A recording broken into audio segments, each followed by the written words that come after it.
আরে আন্ডা রে আন্ডা, আগে তোরে 5 ভাই বোনে ভাগ করে খাইতাম, যে পরিমাণ মজা লাগে। এখন একটা ডিম ওই রকমের খাইলে আর এই আন্ডার মতন মজা লাগে না। আসসালামু আলাইকুম, সবাই কেমন আছেন? আলহামদুলিল্লাহ, আল্লাহর রহমতে আমি অনেক ভালো আছি। ছোটোবেলায় যে সময় মোরা 5 ভাই বোন আসলাম, বোঝেন, মোর মা একটা ডিম বাইজে 5টা ভাগ করতে, মোর মায়ের লই এলাম 6 জন, ওইজন 6টা বাকি করতে, কিন্তু ডিমটা যে খাইতে এত পরিমাণ মজা লাগবে। পাশে দুই একটা শুকনা মরিচও ভাজতো।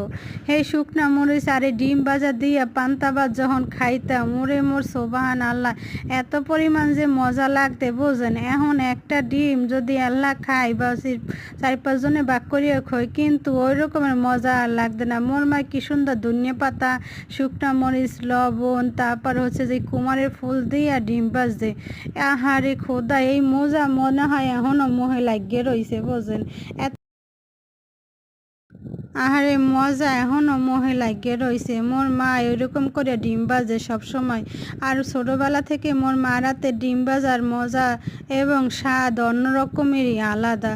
যাই হোক, মোর মার মতন কিন্তু মুই ওই রকমের ডিম ভাজতে পারি না, কিন্তু তাতে কি হয়েছে, ডিম ভাজা কিন্তু ওরকম বেশি খারাপ হয় না। আর এই কিন্তু মোর পোলার লেগে ডিম ভাজতে আসি, মোর পোলা এবার ডিম ভাজা খায় না, এবার পোস্ট করা খায়, বুঝছেন।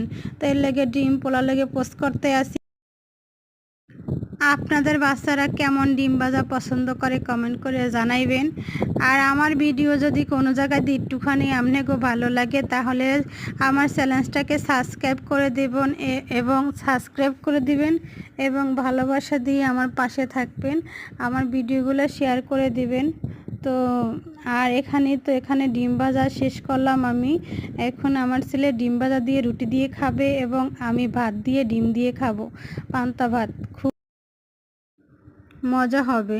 পান্তা ভাত দিয়ে যদি ডিম ভাজা এবং মরিচ পোড়া দিয়ে মাখাইয়ে খাওয়ান যায়, কিন্তু আসলেই অনেক মজা লাগে। সবাই ভালো থাকবেন, সুস্থ থাকবেন। আসসালামু আলাইকুম, আল্লাহ হাফেজ, বাই বাই, টাটা।